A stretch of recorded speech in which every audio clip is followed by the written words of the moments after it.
Tu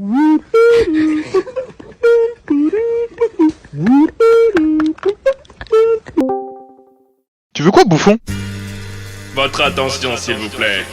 Je vous demande un tonnerre d'applaudissements. Une première ce soir, c'est le Hip Show! En exclusivité sur YouTube tous les lundis soirs, deux chroniqueurs que tout oppose se réuniront pour vous faire une synthèse hebdomadaire sur le basketball. Bonjour et bienvenue à tous. Aujourd'hui, je fais le début d'émission tout seul parce que Enzo a un empêchement personnel. Mais donc on se retrouve pour ce 4e épisode qui va résumer cette 9e semaine de NBA. Pardonnez ma voix un peu cassée et mon ton un peu solennel, mais effectivement, j'enregistre après la défaite de la France en Coupe du Monde.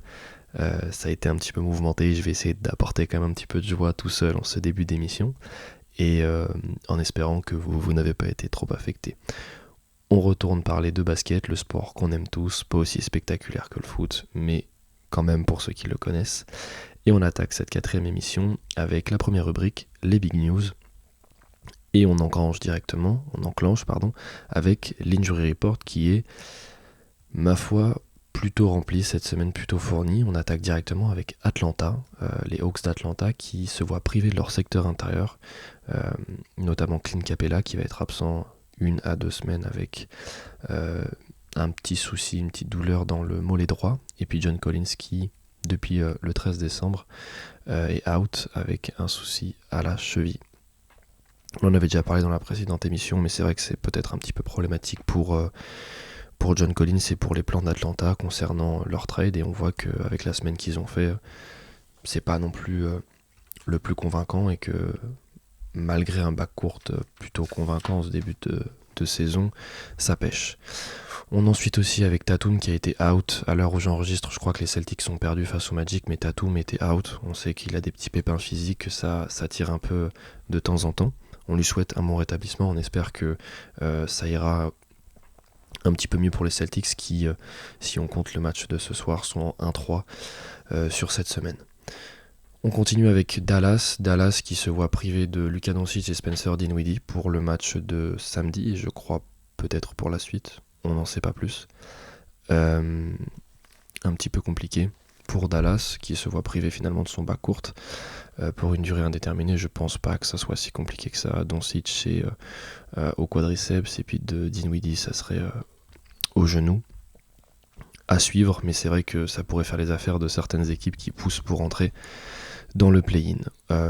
Concernant Denver, des petits soucis, Jamal Murray, Nikola Jokic en day-to-day, rien d'alarmant, mais à notifier quand même.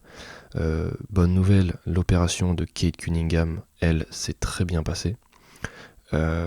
Donc on lui souhaite un très bon retour. On savait qu'il avait été opéré du tibia. Ça a fait le bonheur de Killian Hayes qui en ce moment brille plutôt bien à son petit niveau avec des 3. Donc très très bonne nouvelle pour l'ancien numéro 1 de la draft qui malheureusement depuis 2 saisons est un petit peu de temps à autre écarté des parquets. Gros dossier en termes de blessures. On continue avec Golden State qui se voit privé de Stephen Curry pour presque un mois. Ça va être très très dur, sachant qu'ils ont un calendrier ni simple ni compliqué, et que Curry portait déjà à bout de bras l'effectif, donc ça fait un petit peu de peine pour les fans de la Dubs Nation, en sachant que Andrew Wiggins également a un souci à l'aine et qui sera out pour le match de ce dimanche face aux Raptors, et puis Klay Thompson et Draymond Green qui sont en day-to-day. On sent que l'effectif global des Warriors est quand même très vieillissant et que ça commence à tirer à droite à gauche. Ensuite, Duarte, dont on avait parlé je crois il y a deux émissions, lui est listé out, mais il reste quand même un petit peu questionable. Ça ferait plaisir de revoir le poste 3 d'Indiana, qui sont d'ailleurs un petit peu poussifs ces derniers temps, rejoindre les parquets, comme LaMelo Ball qui lui a refait son entrée avec les Hornets cette semaine. Lakers, comment ne pas parler des Lakers avec cette annonce qui me donne envie de me tirer une balle après la défaite de la France. Anthony Davis qui était mal retombé, c'était un petit peu étrange, il avait une gêne lors du match face à Denver qui suite à un IRM sera out des parquets pendant minimum 1 mois. Ça paraissait bénin et puis finalement c'est très grossi. Il n'avait pas l'air tant dans la douleur que ça dans le match face à Denver. Il joue 17 minutes, il revient même après s'être blessé. Mais visiblement, je pense que le front office des Lakers, je suis pas d'accord avec eux, mais visiblement ils sont plus d'avis de prendre leur temps et de pas pousser Davis à la faute. Ça, je suis d'accord avec eux, mais visiblement on prend des précautions. Et puis notre cher Wenyen Gabriel qui commence à se faire sentir absent, parce que ça fait déjà presque 2 semaines qu'il n'est pas là et il a apporté énormément de rythme dans la seconde unit.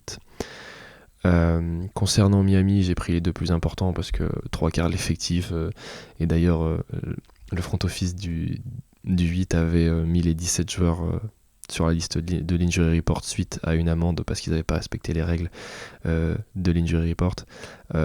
Là où ils sont quand même amputés de pas mal de joueurs, notamment Kyle Lowry et Gabe Vincent. Gros souci globalement cette saison avec Miami qui tous les 3 matchs se voit avec un tiers de son effectif et de ses meilleurs joueurs mis à l'infirmerie, et visiblement ça ne compte pas s'arrêter. Côté Oklahoma City, beaucoup de day-to-day, Shai, Josh Giddey, Alexei, et puis côté Suns aussi, ça fait mal, mais Cameron Payne, Cameron Johnson, DeAndre Ayton qui sont out pour une durée indéterminée. Et puis aussi petit coup dur pour Toronto, et on termine cette injury report qui, ma foi, est aussi épais qu'une bible, avec Koji Anunoby qui est out et pour une durée pareil indéterminée. On enchaîne toujours sans Enzo, la deuxième sous-rubrique des Big News avec les trade rumors. Beaucoup d'activités vu qu'on a passé le 15 décembre et que tous les recently signed peuvent être désormais trade. On a toujours globalement un grand suspense dans un premier temps autour du dossier des Bulls, toujours en suspens, rien de clair. Je rappelle que les Bulls sont 11e en 11-16 si je ne dis pas de bêtises, voire 11-17.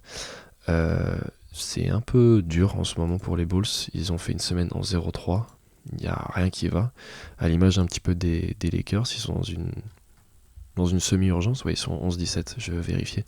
Ils sont dans une forme d'urgence et dans une forme de déception. On les voyait beaucoup plus haut, on en parlait déjà la semaine dernière. Donc toujours en suspens, globalement, on ne sait pas qui va sauter, est-ce que certains joueurs vont sauter, vont être trade, pour quel projet. On sait qu'ils ont quand même de la profondeur et de l'avenir en tant qu'équipe, mais c'est vrai qu'un gars comme Vucevic arrive en fin de contrat, à la fin de la saison, donc ça serait peut-être bien d'en tirer quelque chose, une contrepartie. Je pense que c'est probablement le projet, vu que ça ne clique pas plus que ça. Donc le dossier Bulls, toujours un petit peu flou, on sait que les Lakers sont très intéressés et attendent impatiemment une potentielle ouverture pour tenter un trade avec des picks de draft qui sont leur principal atout, parce qu'on va le voir après, mais ce sera pas Westbrook, Nunn ni Beverley qui vont être des atouts. Mais dossier Bulls toujours en suspens. Qui va partir ? Je mettrai personnellement une pièce sur Nikola Vucevic. Deuxième grosse news, Russell Westbrook va finir la saison chez les Lakers.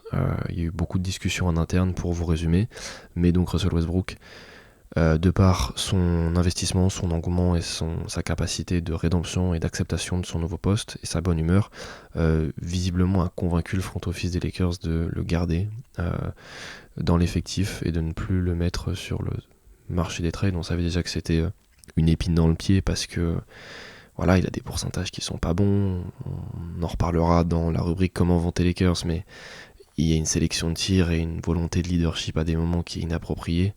C'est difficile, mais visiblement pour le bien du Brody et sa santé mentale, il finirait sa saison chez les Lakers. Je pense que c'est un petit peu, en étant très honnête, même si je suis fan du joueur, je pense que c'est un petit peu, c'est une grosse décision qui a été prise.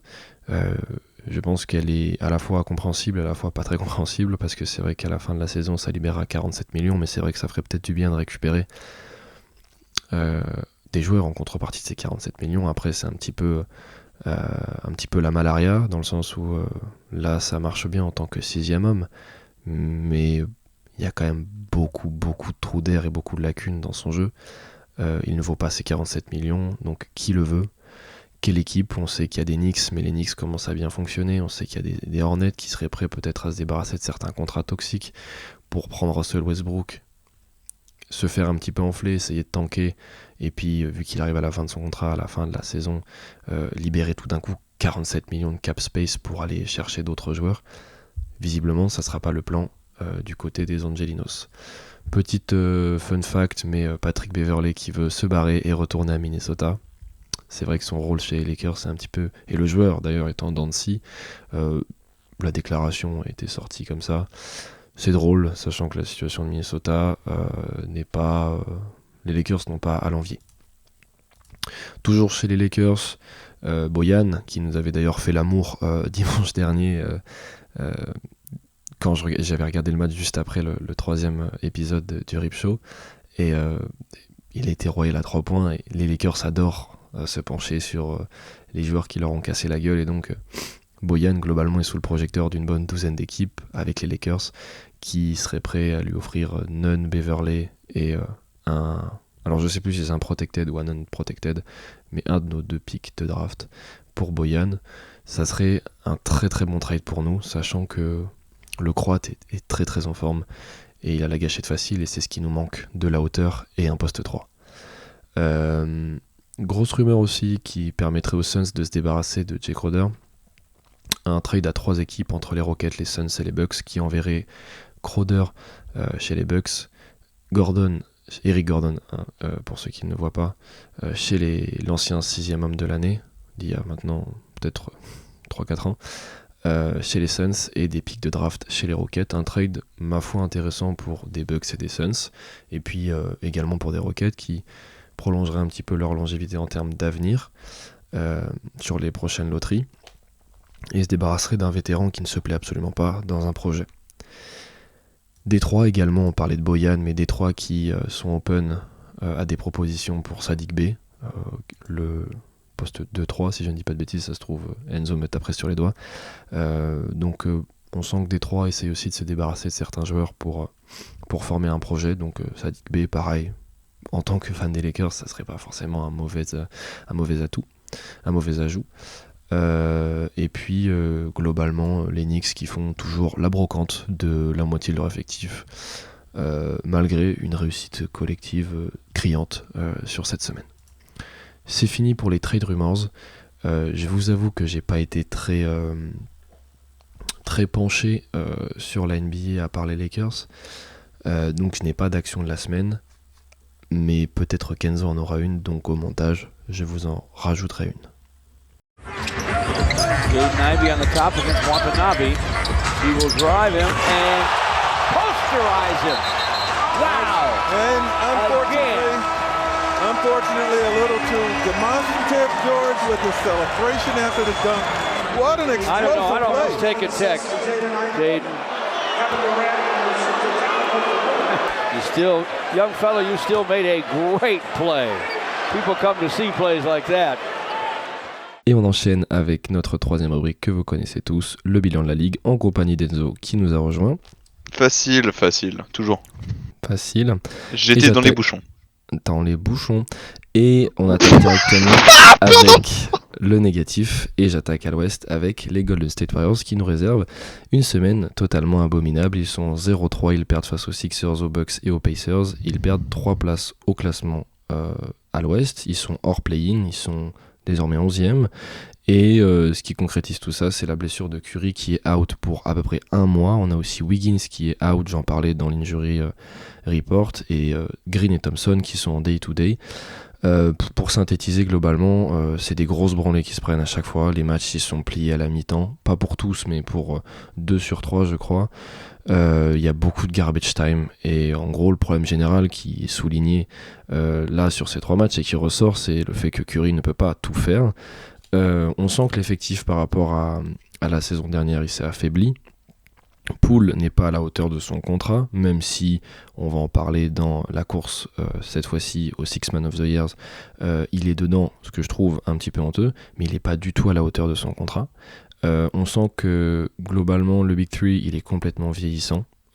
Thompson n'est plus le shooter qu'il était, Green n'est plus le hustler qu'il pouvait être auparavant, et en fait Golden State se repose majoritairement sur l'adresse de ses shooters et sur l'adresse de Curry, et quand ça ne marche pas, ils se prennent des vestes, et c'est à l'image finalement de leur garbage time où on se rend compte que Golden State a peu de profondeur de banc, mais vraiment très très peu de profondeur de banc, et que finalement depuis l'ère Curry avec ce développement de jeunes qu'ils avaient fait au début des années 2010, là le développement des jeunes je le trouve un peu naze depuis, malgré quand même 2 années de tanking où ils ont récupéré des bons tours de draft. Ils ont drafté ce qui paraissait intelligent, mais finalement les joueurs sont pas. Enfin, je pense surtout à James Wiseman, qui est pas ce qu'on attendait de lui, qui est clairement pas au niveau, qui est pas percutant comme on l'attendait, et qui en fait n'est même plus. Je suis sûr qu'il est même plus dans les plans de Steve Kerr pour maintenant, pour le futur, quoi. Je crois qu'il est dans la rotation, mais globalement ça clique pas, et c'est triste pour les Warriors qui sont champions en titre. Je pense que Curry est l'arbre qui cache la forêt et qui cache les problèmes des Warriors. On a globalement une mauvaise attaque, je trouve, une mauvaise défense, malgré un ballon qui circulait énormément, avec beaucoup de passes décisives. C'est l'équipe qui a le plus de passes décisives de la ligue, mais ça ne conclut pas, et c'est poussif. Ils ont longtemps été à l'équilibre durant ces dernières semaines, mais là ça craque un peu, et je pense que la blessure de Curry pendant un mois, ça va propulser les Warriors en fond de tableau à l'ouest. Donc pas très positif. Et toi Enzo, qu'est-ce que tu as trouvé de négatif à l'est ? Moi, ce sera plutôt du côté des Raptors. Alors, c'est pas vraiment un négatif en mode bou bou bou, ils sont nuls, ils puent. Non, c'est plutôt dans le sens assez dommage, parce qu'on voit que ça ne clique pas, et c'est peut-être temporaire. Après, ça peut être une surprise ou autre, mais ça ne clique pas. Dans le sens où, les Raptors sont en deçà. Là, ils sont si j'ai une bonne bêtise, ils sont à 4 défaites d'affilée, et il commence à y avoir des blessés. Notamment Gary Trent Jr., qui dernièrement était pas. Qui depuis le début de la saison est dans une grosse méforme, un truc assez balèze, et en plus ça marche pas trop apparemment dans le vestiaire. Mais qui du coup en plus n'est pas présent depuis quelques matchs. Donc du coup il y a Monsieur Flynn, Malek Flynn, qui a réussi à revenir et à essayer d'avoir beaucoup plus de temps de jeu. Mais sinon dans l'ensemble ça ne fonctionne pas très bien. On a Siakam qui est un peu qui est en dents de scie. Il a fait un très bon match début de semaine, mais ensuite ça s'est un petit peu plus tassé. Il y a Nunobi qui n'a pas pu jouer contre les Warriors. Il y a donc en fait il y a un peu de mal là-bas. On voit que justement ils sont je dirais pas en bout de course, mais on voit qu'il manque un mouvement. Et quand je dis un mouvement, c'est un mouvement dans la rotation, voire un mouvement tout simplement dans les contrats, etc., dans les joueurs. Parce qu'à mon avis, ça va bouger. En fait, ils ont besoin d'une nouvelle dynamique. Ils sont en train de se caser un petit peu. Et du coup, de perdre beaucoup de terrain par rapport au reste. Ils sont en ce moment 10e, donc toute fin du play-in. Et il commence à y avoir une bonne avance pour le groupe de tête. Juste au-dessus avec Indiana et Atlanta. Donc attention à ne pas trop être pris de court. Ils ont encore une petite avance face aux Bulls qui sont derrière, mais attention quand même, c'est pas vraiment un disclaimer, c'est plus attention, petite sonnette d'alarme à tirer, on pousse un haut là et on fait gaffe. C'est ça, et surtout que je regardais mes petites notes, et depuis maintenant un mois, ils font chaque semaine que perdre dans le classement. Ils ont été 5 ou 6e, et là ils sont 10e. Ils font chaque semaine des bilans négatifs où ils perdent des places. On enchaîne avec le positif. Tu étais à l'Est, donc je reste à l'Est avec nos amis les Knicks, la Big Apple qui, sans mauvais jeu de mots, se refait la cerise, tout simplement. Ils sont elle est bien, elle est très bien. Ils sont sur une winning streak. C'est un peu fruité. J'ai la banane, et j'ai la pêche, et j'ai toute la salade de fruits, joli. Mais New York Knicks sont en 6 victoires d'affilée, en 7-3 sur les 10 derniers matchs, et ils sont en 3-0 sur cette semaine de basket. en affrontant 2 fois les Bulls et 1 fois Sacramento. Ils prennent 2 places dans le classement. Donc ils étaient, on en parlait il n'y a pas longtemps, ils étaient quand même 11e, je crois, à la première émission. Ils sont 6e. Ils sont 6e avec un bilan collectif qui est plutôt clean, 16-13. On prend un petit peu d'avance, on est au-delà de l'équilibre. On a globalement, sur cette semaine en tout cas, une très bonne semaine de RJ Barrett qui sera dans la rubrique Exotic Player of the Week. On a un Randle et un Brunson qui scorent quand il faut, à tour de rôle. Ils sont capables de prendre un semi-leadership, ou en tout cas de prendre la gonfle pour scorer. J'ai l'impression globalement, malgré finalement une grosse brocante de... on a l'impression un peu, mais de un tiers de leur effectif avec Fournier, Reddish, Quickley, Derrick Rose qui sont quand même sur le marché. En sortant Fournier notamment de la rotation, ça clique quand même. Ça marche avec d'autres cadres, notamment Barrett, Randle, Brunson, de temps à autre Mitchell Robinson également. Et j'ai globalement l'impression que les Knicks s'amusent, en tout cas où ils ont repris le goût au basket et que ça gagne bien. Je crois que laisse-moi vérifier, mais sur les 6 derniers matchs, c'est quand même des bonnes équipes qu'ils ont affrontées. Ils ont affronté Sacramento, Atlanta, Cleveland, Chicago.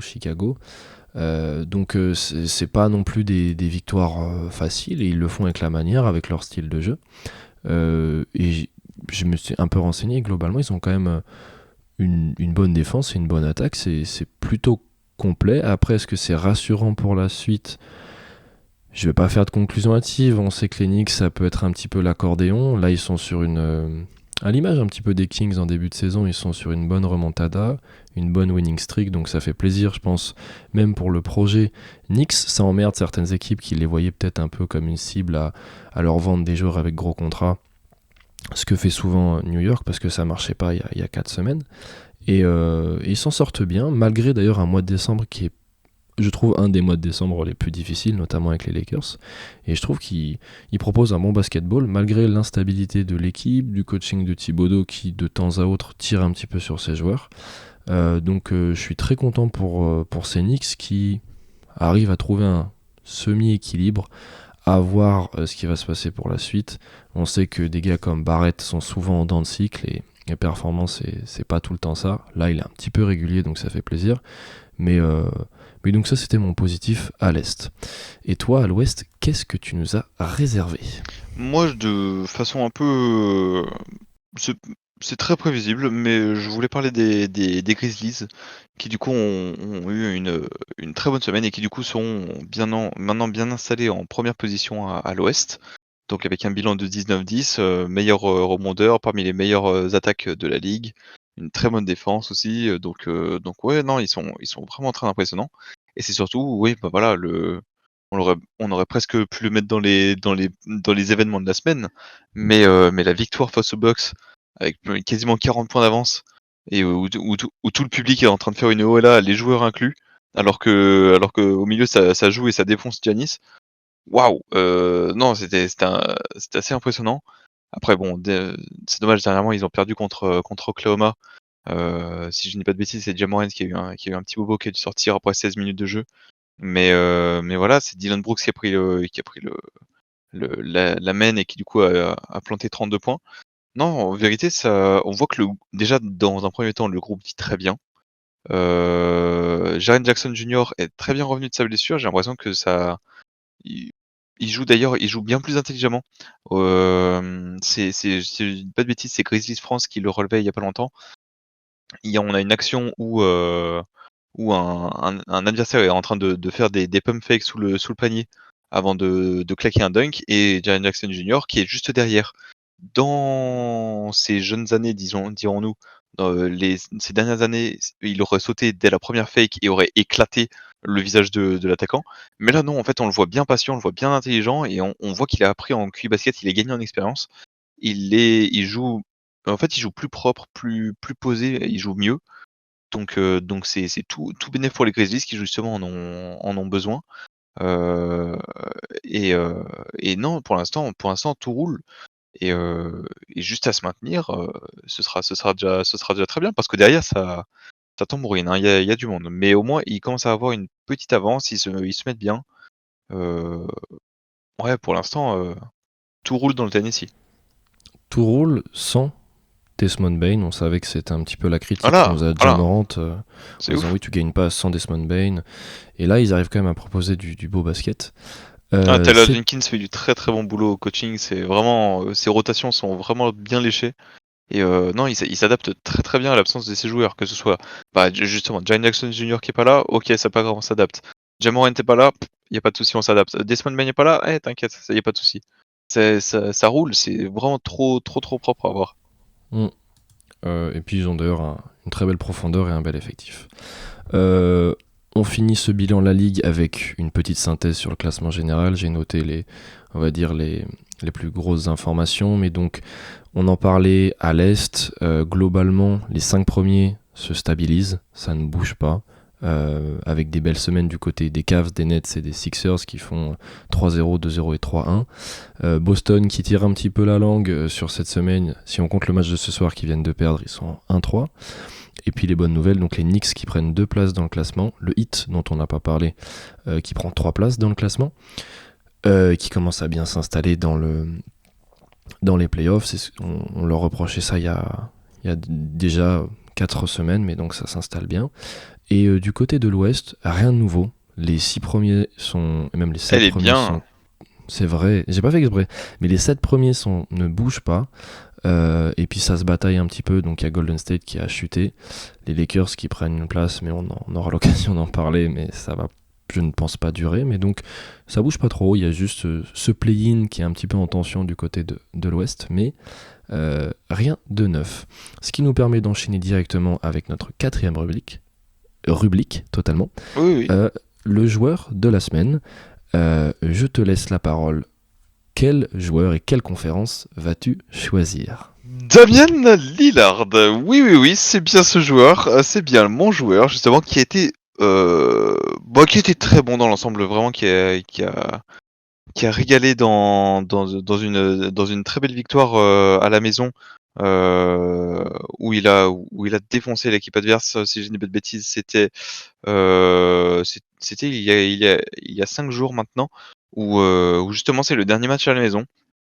Parce que oui, ceux qui ne le savent pas, il ne manque une, une vingtaine de points environ pour que Damian Lillard devienne officiellement le meilleur marqueur de tous les temps des Blazers et dépasse Clyde Drexler. Donc justement, c'était le dernier match à la maison avant un gros road trip qui du coup le verra gagner ce record sur la route. Mais du coup voilà, il est à la maison, on est en train de se dire que c'est pas trop mal. Il est dans une très bonne soirée, en train de très bien tirer. Et mais même pire que ça, c'est genre on commence à se dire mais où est-ce qu'il va s'arrêter? Parce que là, les Wolves sont en train de prendre l'eau et heu et et et il les a éteints, en fait. C'est un match, bon, il manquait 4, donc certes, ça peut peut-être s'expliquer, mais il les a littéralement éteints. Le nombre de 3 points a été ouf. Les tirs étaient parfaits. On a retrouvé le Damian Lillard à l'ancienne et ça score à foison. Donc non, très impressionné, très impressionnant. Il est partout. Depuis son retour, on voit que le jeu de Portland dans l'ensemble, bon, je m'étends pas trop là-dessus, mais dans l'ensemble, le jeu de Portland est devenu bien plus fluide en attaque. En fait, il fluidifie l'attaque, même si l'attaque est pas parfaite non plus, loin de là, mais il fluidifie l'attaque, il permet d'apporter beaucoup de mouvements, il est incisif quand il faut et non, très très impressionnant et normalement c'est pour le prochain match, hein. Normalement c'est pour le prochain match. Inch'Allah. Chala. Et je Oh rappelle donc... Ah oui, ça, t'as craqué sur ça. Mais donc je rappelle les statistiques de Damien. 31 points, 6 assists à plus de 57% au field goal et plus de 47% à 3 points. Tu as pris Damien, et bien moi je vais prendre Joel à l'Est. Joel Embiid, parce qu'on n'a pas trop parlé des Sixers, mais qui font quand même une semaine en 3-0. Joel qui est à presque 40 points de moyenne sur 3 matchs, avec plus de 10 rebonds et 3 assists, 1,5 steals et 1,5 blocs à 57% au field goal. Il fait une super semaine. Et je crois que ESPN ou NBA, je sais plus, l'avait nommé joueur de la semaine dernière, quand nous on avait pris je sais plus qui d'ailleurs. Mais Mais là, oui, il est vraiment de retour. On sait qu'il a été un petit peu écarté des parquets avec Maxey et Harden pendant quelques temps. Et puis là, ça roule en fait. Les Sixers roulent et emmenés par un Embiid qui n'hésite pas à claquer à plusieurs reprises dans la saison des matchs à 50 points. Donc très très impressionné. Joël en patron qui fait respecter un petit peu la franchise des Sixers qu'on avait tendance un peu à oublier, parce que je sais que autant toi que moi on l'avait mis première de la conférence Est en saison régulière. Ouais, clairement.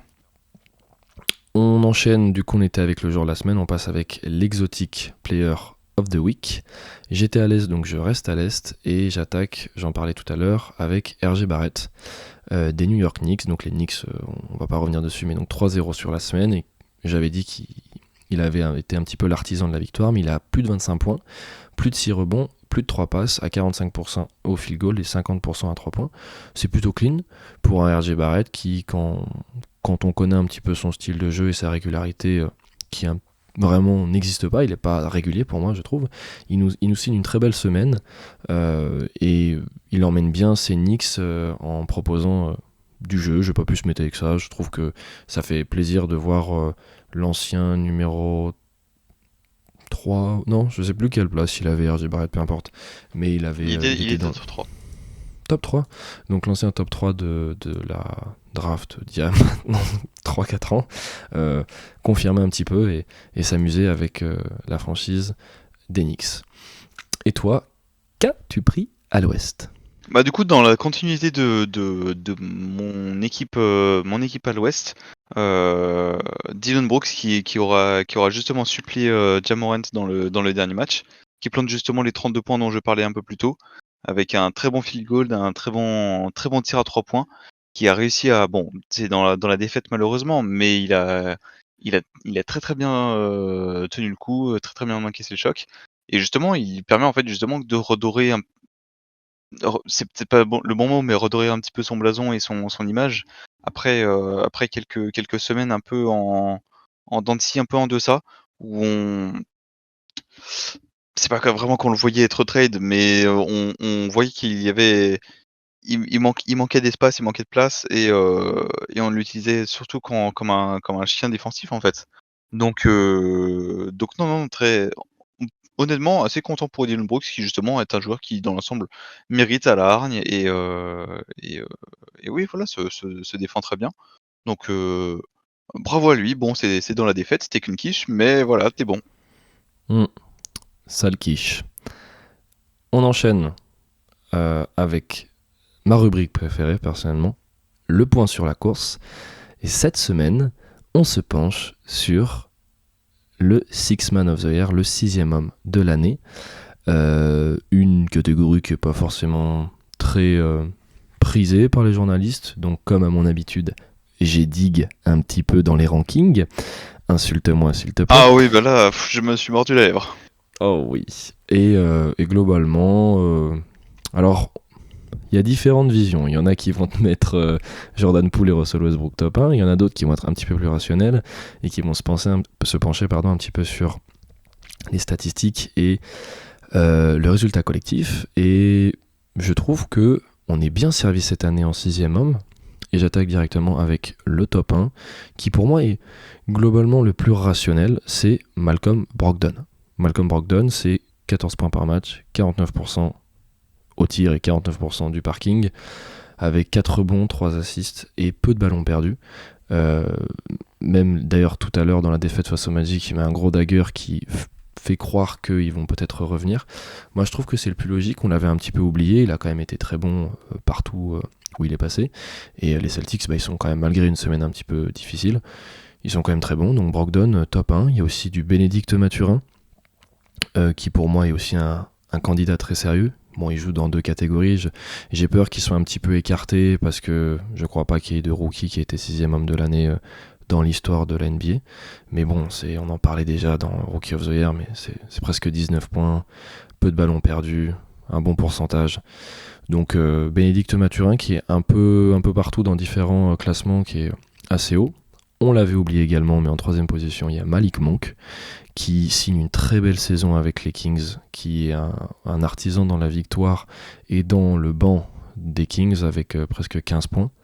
Alors ça j'aime beaucoup moins, mais il y a du Christian Wood qui fait des statistiques, mais j'ai pas l'impression que son impact se ressente dans le collectif des Mavs. On sent plutôt au contraire des faiblesses en termes de coéquipiers concernant le cas des Dallas avec Luka Doncic, mais donc Christian Wood qui est mis assez haut. Là non plus j'aime pas, mais Norman Powell qui lui aussi fait des statistiques, lui aussi a des bons pourcentages. On aime ou on n'aime pas, mais pour l'instant les Clippers ils sont 17e. Ils sont 7e. Je suis dubitatif quand même pour une mention dans un tel classement. On est d'accord. Ça me froisse perso, je sais pas. Pour moi les 3 premiers, c'est clair parce qu'après on va avoir du Russell Westbrook qui en étant très objectif, avec beaucoup d'amour, je pense qu'il est dans un top 5, mais il est pas dans un top 3 au vu du résultat collectif des Lakers. Non, mais justement, je trouve justement, bon après il y a le nom qui parle aussi, mais je trouve qu'il mérite bien plus d'être mentionné, justement pour avoir accepté son nouveau rôle, c'est être décalé, et arriver à produire un peu plus et avoir justement une meilleure image. C'est dès qu'il est passé sur le banc qu'il a réussi à redorer son image auprès des Lakers, auprès des fans, c'était pas du tout gagné. Et même si les statistiques montrent que justement, bon, c'est malheureux, mais l'équipe est beaucoup plus productive quand il est sur le banc, quand il ne joue pas. Dans l'ensemble, c'est pas impressionnant, mais ça mérite d'être souligné, d'être reconnu, et bravo à lui pour ça. Donc justement, moi, quitte à en sélectionner un, enfin, à en mentionner un en dehors, j'aurais plutôt mentionné Russell Westbrook justement. Ouais, d'accord. Après, pour moi, c'est évident que Russell Westbrook est dans la discussion, il est en deçà à cause du résultat collectif des Lakers. Mais après, il y a aussi en mention spéciale, il y a du Trey Murphy des Pels, il y a du Bones Hyland qui fait une belle saison avec les Nuggets. Incroyable. Il y a du Malik Beasley qui fait une bonne saison avec le Jazz. Et alors, là, il est 10e dans le ranking que j'ai trouvé, dans le classement que j'ai trouvé. Et pour moi, je suis d'accord avec ça, mais Jordan Poole, il est mis très haut à plein d'endroits. Russell Westbrook et Jordan Poole sont mis très très haut à plein d'endroits. C'est ceux qui perdent le plus de ballons.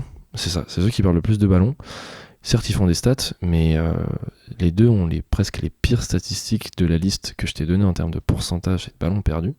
Mais moi, globalement, dans cette course au 6e homme, pour moi, il y a un trio de tête. C'est Brogdon, Mathurin et Monk, parce que l'équipe suit. Pour moi, ma théorie, c'est que Mathurin va petit à petit être éclipsé de ce classement, parce que je sens globalement que alors ça se trouve, Rivers curse, ils vont cliquer, mais pour moi, les Pacers baissent en rythme petit à petit. Même Mathurin dans l'ensemble. Depuis, ça fait quelques semaines maintenant qu'il est sur la pente. Alors que justement, tu vois, bon, pour embrayer vite fait sur un autre sujet, mais justement, lui il baisse, et un Jabari Smith par exemple, pour le titre de rookie, commence à monter un petit peu. C'est pas encore flagrant, il l'a pas dépassé, mais voilà, en gros, on sent qu'il commence à se prendre un petit rookie wall bien gentil. C'est ça, donc c'est pour ça que moi, je pense que Brogdon est le candidat le plus sérieux, parce que le résultat collectif, après individuellement, Brogdon a toujours été extrêmement juste en tant que joueur, mais c'est vrai que moi je suis séduit par Brogdon, Monk, et bon, parce que je le porte dans mon cœur, mais c'est vrai que Russell Westbrook, ça me ferait plaisir de le voir soulever ce trophée. Après, j'y crois pas trop, mais il y a quand même du beau monde, on est quand même bien servi. Je trouve que dans beaucoup de classements, on met beaucoup de noms en avant, notamment du Powell, du Wood, du Poole, même du Westbrook, tu vois, alors que dans les mentions honorables, les mentions spéciales, je trouve qu'il y en a qui mériteraient leur place dans un top 5. Je pense à Bones Hyland, à Trey Murphy, à Malik Beasley, qui font des très très belles saisons et qui sont très très importants dans les équipes. Moi, je suis prêt à me battre pour Bones Hyland. Perso, clairement séduit par le gars. Il a un tir mais dévastateur. Il te fait des pull-ups de super loin. Il est capable de crosser, de dribbler, d'avancer tout seul. C'est le mec, tu le poses sur les terrains, c'est un électron libre. Il te marque ce qu'il faut. Et c'est le rôle que tu attends d'un sixième homme, justement. Ça fait très Jamal Crawford, si tu veux. Et ça m'a beaucoup plu. Je sais plus dans quel match, faudrait que je le retrouve. Il y avait ni Jamal Murray, ni MPJ, ni comment il s'appelle, Jokic, et il a planté, je crois, 30 points, un truc comme ça. Genre, il a mis une veste de fou à lui tout seul. Et j'étais en mode, putain, mais c'est qui ce mec? Non, mais il a un talent monstre et c'est trop bien. C'est vraiment, ça se voit que c'est pas forcément un futur grand, mais un futur qui va rester et un nom dont on va parler. Ouais, c'est clair. C'est clair. Fini pour le point sur la course. Petit point sur la TTFL cette semaine. Je sais pas, une belle semaine de mon côté. Le hit m'a pas forcément régalé plus que ça. Oh. Butler et Hero m'ont mis 30 et 30. J'ai du Ayton qui m'a mis 1 point. Et après, Haliburton me propose 42, Bridges 40 et Sabonis 52. Je crois que je suis dans le top 1000 encore, top 1000, 1200. Mais on sent que ça commence à tirer et qu'il manque des joueurs. Et toi, je crois que c'est un petit peu la catastrophe à Oh. C'est catastrophique. Non, c'est pas affreux non plus parce qu'en soi j'ai réussi à me rattraper quand j'ai fait des pics. Mais dans l'ensemble, je me suis retrouvé avec du Kristaps qui n'a pas joué. Puis ensuite, je refais le bonus pour le prendre. Il est pas bon. Il y a un Jalen Brown qui a été mauvais. Voilà. Il y a là ce soir. Bon, on est un peu en déprime à cause de la Coupe du Monde, etc. Il y a des événements. J'ai fait un no-pick.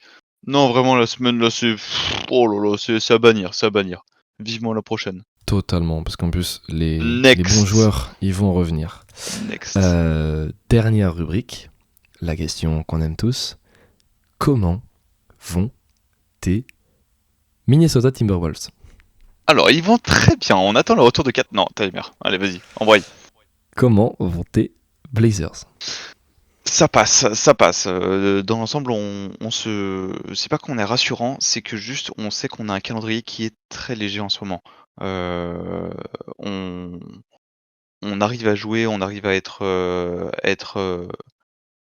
bon, à avoir des joueurs qui reviennent petit à petit. On a Lillard qui est là, on a Josh Hart qui est bien revenu, etc. Après une petite blessure. Nurkic qui vraiment pour le coup je le maintiens, fait une très bonne saison. On a c'est l'éternel débat, mais on attend toujours Gary Payton. C'est un truc de malade. Non, en vrai, ouais, c'est un truc de malade. On attend toujours le moment où il va revenir. Vraiment, il faut qu'il plante 60 points, sinon je fais un scandale. Mais non, dans l'ensemble, on se maintient. On a réussi à monter jusqu'à 4ème si je ne dis pas de bêtises. Là actuellement on est 6ème parce qu'on s'est pris une dérouillée par Dallas qui nous ont avalé à partir du 2e quart-temps. C'était vraiment, mais c'était une boucherie. Pour vous donner une idée, à partir du 3e quart, il y avait garbage time. Donc voilà. Mais sinon non, on arrive à être bon. On arrive à être impactant, intéressant. Jeremy Grant qui est un peu en deçà si je peux me permettre, alors qu'Anthony Simons justement se montre beaucoup plus. Nurkic qui est présent, non, dans l'ensemble ça va, c'est juste la défense, etc. qui est très hasardeuse et l'attaque qui de temps en temps varie en fait. On voit pas vraiment où on va, donc c'est pas forcément rassurant. Mais pour l'instant, ça fait le café, ça fait l'affaire, et on s'attend à ce que justement on prenne des automatismes pour bien remonter. Donc voilà, pour l'instant confiant. Au moins on est sorti du play-in, on joue avec les cadors. Ok. Et toi, mon cher petit Nicolas, comment vont tes Lakers? Alors, Anthony Davis. Ouais, alors normalement j'étais pas censé être dépressif, mais juste après la défaite de la France, mauvaise nouvelle, Davis qui était sorti à la mi-temps dans la victoire face à Denver, il était mal retombé, on comprenait pas trop ce qui s'était passé, il avait une gêne mais ça l'empêchait pas de courir, de marcher, de même mettre des paniers, pardon. On sentait qu'il était un petit peu tracassé par son pied, qu'il était gêné, mais c'était pas une douleur complètement insoutenable. Il sort à la mi-temps. On sait qu'il va y avoir des examens supplémentaires, un IRM. On savait qu'il allait être out pour le match face à Washington ce soir. Et puis, nouvelle qui tombe, verdict, absent au minimum 1 mois. Ça fait mal. C'est un coup de massue derrière le crâne, sachant que les Lakers, leur semaine, elle est en 2-1. Elle pique un peu. On a eu une victoire difficile face à Détroit, où on s'est fait un petit peu malmener. Heureusement, dans le Money Time, Austin Reeves, qui d'ailleurs, je veux quand même souligner, mais il fait un gros travail et je pense que, j'espère le voir à prendre du niveau petit à petit. Il nous sauve le match face à Détroit parce que ça pouvait tourner à la catastrophe après une défaite, une série de défaites de 3. Et puis même scénario face à Boston, on perd en overtime comme face à Philly, donc ça fait mal, ça devient lourd, alors qu'on avait pris un petit peu, je crois qu'on était en 10-12, on retourne en 11-16 et là je crois qu'on est en 12-16 si je dis pas de bêtises, c'est ça, 12-16. Ce soir on joue face à Washington, on sait qu'on a quand même réussi à tenir un petit peu le calendrier. Je crois que là on est en 4-4 alors qu'on avait eu un mois de décembre qui était très très dur. Il n'est pas fini mais il va un petit peu redescendre, donc l'absence de Davis je pense va saboter globalement tout, sauf réveil des Lakers, coaching formidable de Darvin Ham et qui nous permet de se maintenir à l'équilibre en attendant le retour de Davis. Mais ouais, c'est une grosse clim pour les Lakers. Il y a beaucoup de choses qui sont négatives pour faire court, parce que je pourrais en parler pendant des heures, mais pour écarter un petit peu le problème que va apporter la blessure de Davis, les Lakers avec Davis, c'est Davis ou rien. C'est-à-dire que les Lakers sans Davis, offensivement c'est très pauvre, et d'ailleurs, moi, c'est même plus la question on avait ce débat de est-ce qu'on veut gâcher les dernières années de carrière de LeBron James. Moi, la question, c'est ce qu'on veut gâcher les dernières années, le prime d'Anthony Davis, parce que là, il était quand même dans son prime. Ça fait chier cette blessure au pied.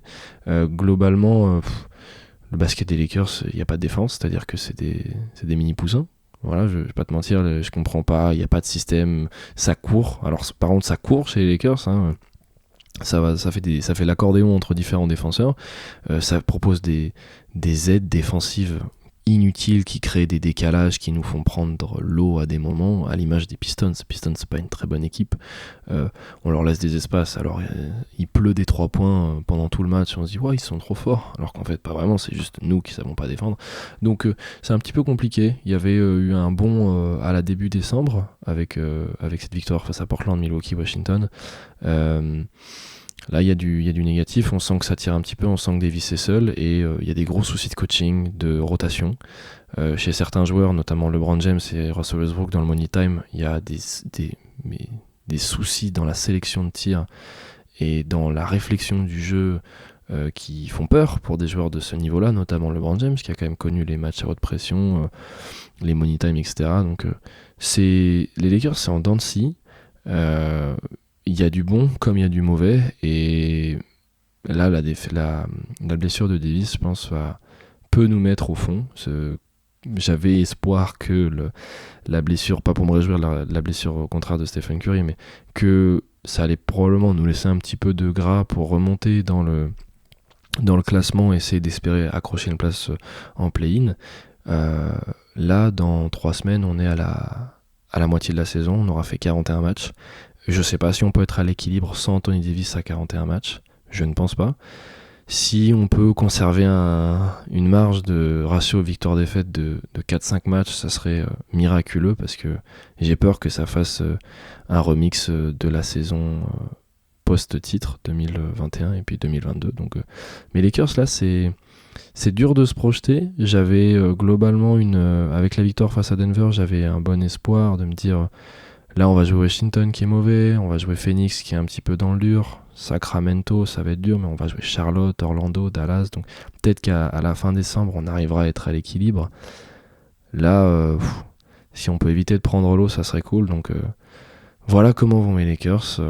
Là j'ai pas l'impression, en plus j'en parlais quand t'étais pas là dans le trade rumors, mais donc on va garder Russell Westbrook. J'ai pas l'impression qu'on veuille se renforcer. Je sais pas quel est le plan de Rob Pelinka. J'aimerais juste qu'il prenne la porte, cet enculé. Mais il y a des gros soucis il y a des surcharges sur certains postes. Donc je sais pas où on va. J'ai du mal à me projeter. Je pense que les Lakers eux-mêmes ont du mal à se projeter. Donc on croise les doigts. Mais mes Lakers, là je pense qu'ils ont la tête sous l'eau. Ça sera tout.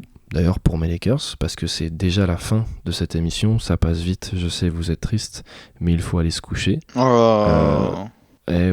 on va faire dodo. On vous fait des gros bisous. Plein. On vous embrasse. On se retrouve Partout. la semaine prochaine. Partout, pour partout. Déjà le 5e épisode du Rip Show. Et on vous fait des bisous sur le cul. Plein Allez. partout. Bisous, Ciao. bisous. Bye. Bye. Bye bye. Ciao. Ciao. Ciao. Bye bye. Ciao.